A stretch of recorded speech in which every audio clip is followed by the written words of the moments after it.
You know, when someone says a new technology is, and I quote, more like the advent of electricity or fire, you kind of have to stop and listen. That is exactly how Demis Hassabis, the mastermind behind DeepMind, describes the pursuit of artificial general intelligence, or AGI. Welcome to this explainer.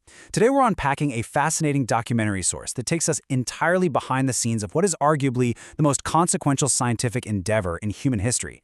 We are looking at a tech that's advancing at just a breakneck speed, a truly monumental undertaking that a lot of experts believe is going to completely reinvent our civilization from the ground up. So, let's dive right into this epic journey. The source material maps out DeepMind's incredibly ambitious, singular mission. They want to solve intelligence itself, and then use that AI as the ultimate master key to solve, well, all of the world's other massive scientific problems. It's a mission driven by Hassabis and his team, and honestly, they didn't just build a software company, they essentially built a modern Manhattan Project for AI.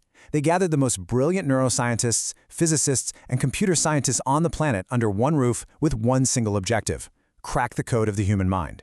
Section 1. The Quest for AGI. Defining the Holy Grail. The seeds of this immense quest actually started at a chess tournament when Demis Hassabis was just 12 years old. Picture this.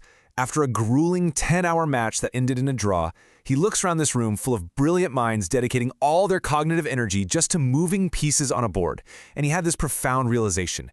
He thought, if you could somehow pull all of that immense human brain power together, you might literally be able to cure cancer. That specific intuition is what eventually led to DeepMind and their absolute obsession with the word general.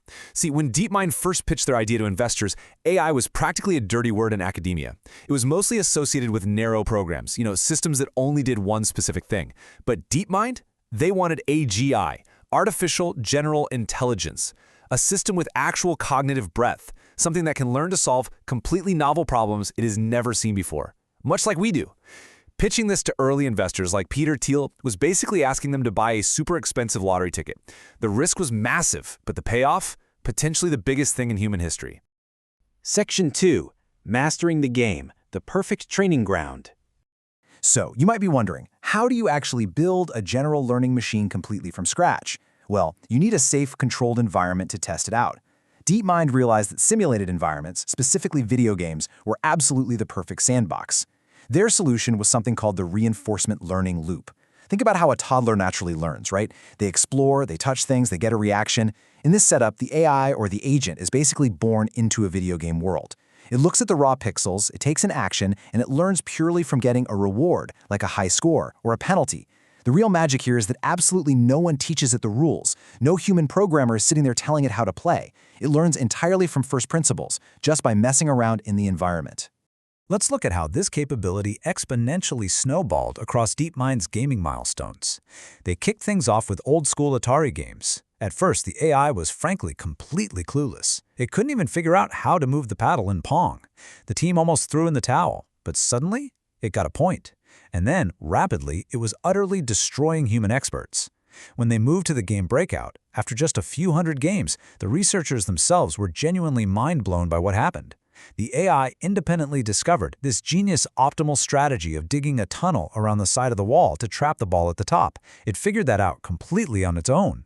Eventually, they tackled StarCraft, which is a brutally complex game with a continuous flow of decisions. And crucially, StarCraft involves missing information. You can't see what your enemy is doing.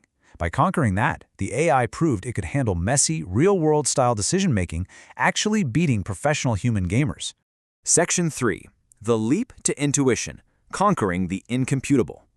Now, while mastering Atari and StarCraft were massive leaps, there was still one ultimate litmus test for artificial intelligence that had been stumping researchers for decades: the ancient board game of Go.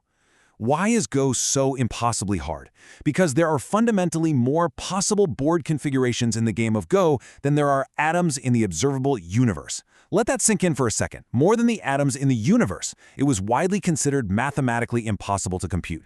You simply cannot use raw brute force to calculate every possible move. No computer on Earth has the juice for that. So to win, an AI would need to develop something that looked and felt remarkably like human intuition.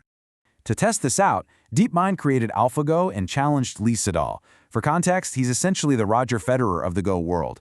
The whole world watched in absolute shock during the match when AlphaGo played what is now famously known as Move 37. Professional commentators literally gasped on air. Lee Sedol actually had to leave the room to compose himself. The AI's own internal assessment gave it a 1 in 10,000 probability that a human would ever play that move. It wasn't a glitch either. It was beautifully creative and completely original. It proved that a machine had discovered something entirely new in a game that humans have studied for thousands of years. It was a massive global wake-up call that, yes, AI could demonstrate genuine creativity. But DeepMind obviously didn't stop there. AlphaGo was initially trained by looking at hundreds of thousands of human games. Well, the team realized they could push even further, so they created AlphaZero. And that zero stands for zero human knowledge in the loop. It wasn't given a single piece of human data. It just learned by playing against itself from completely random beginnings. And the sheer terrifying speed of this machine learning is just staggering. By breakfast, it was a complete novice. And by dinner, it was the strongest chess and Go entity to ever exist in the universe. It developed its own completely unique, highly aggressive playing styles in just a matter of hours. Section 4. Solving biology's greatest puzzle, the real-world trial. Okay, so games were always only ever meant to be a proving ground. The true goal of DeepMind was to use this unbelievable AI to crack real-world scientific challenges, and they set their sights on a 50-year-old biological mystery, the protein folding problem. Look, proteins are the mechanical workhorses of life. They control basically everything in biology. If you can predict the intricate 3D structure of a protein based merely on its 1D sequence of amino acids, you unlock an absolute universe of possibilities. We're talking about vastly accelerating drug discovery, finding cures for diseases like Alzheimer's, or even engineering proteins that can literally eat plastic waste. But for half a century, it was a problem that completely laughed at the smartest scientists on Earth. They would routinely spend years in a lab just trying to figure out the structure of one single protein. So DeepMind entered the CASP competition, which is basically the Olympic Games for protein folding. Their first attempt, at CASP 13, showed some early promise, but it ultimately failed to be practically useful for biologists. It was a deeply humbling moment for the team. So what did they do?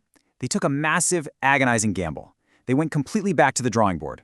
Actually, scratch that. They threw out their old models, threw away months of hard work, rewrote the entire learning pipeline, and deeply integrated biological knowledge directly into the AI. And then, during the absolute height of the COVID-19 lockdowns, which obviously added incredible gravity to their work, the results of CASP 14 came in. The team had done it. They achieved a level of accuracy that effectively solved the 50-year-old protein folding problem outright. And what they did next was, honestly, absolutely breathtaking.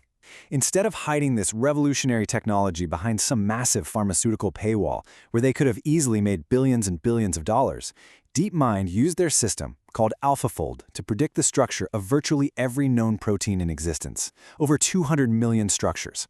And they released this entire massive database openly and freely to the global scientific community. The sources describe it as an absolute gift to humanity, a foundational tool that will fundamentally touch every biological and chemical achievement moving forward. Section 5. The Future of Intelligence. A New Era for Humanity. Now, the creation of AlphaFold proves the miraculous upside of this technology, for sure.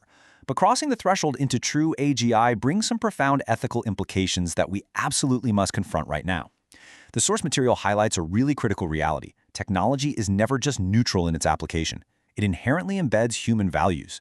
There are very real, very serious concerns about the dual-use nature of AI. Because if you think about it, the exact same foundational biological engineering that can cure diseases could, in the wrong hands, be co-opted to design novel pathogens. Or it could be used for autonomous military weapons, rapid cyber warfare, or unprecedented global surveillance.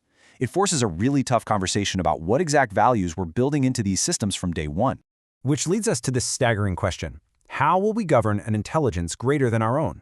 The sources make it undeniably clear that the old Silicon Valley mantra of move fast and break things simply cannot apply to AGI. You cannot afford to break the world and just try to fix it later with a quick software patch. This is going to require immense global coordination, something humanity has historically, let's be honest, really struggled with. Think of it this way. If we received a radio message that a superior alien intelligence was arriving on Earth in exactly 5 years, we would be in emergency round-the-clock global meetings. Well, AGI is exactly that level of event. And the reality is it's approaching much, much faster than anyone anticipated. Let me leave you with this final, incredibly powerful thought from Demis Hassabis himself. The advent of AGI will divide human history into two parts, the part up to that point and the part after. We are the generation standing exactly at that crossroads right now. The boulder has been pushed down the hill and it is gathering immense, unstoppable speed. So the lingering question you should take away from this explainer is this: are we truly ready for what comes next? And how do we ensure this monumental technology elevates humanity rather than subdues it?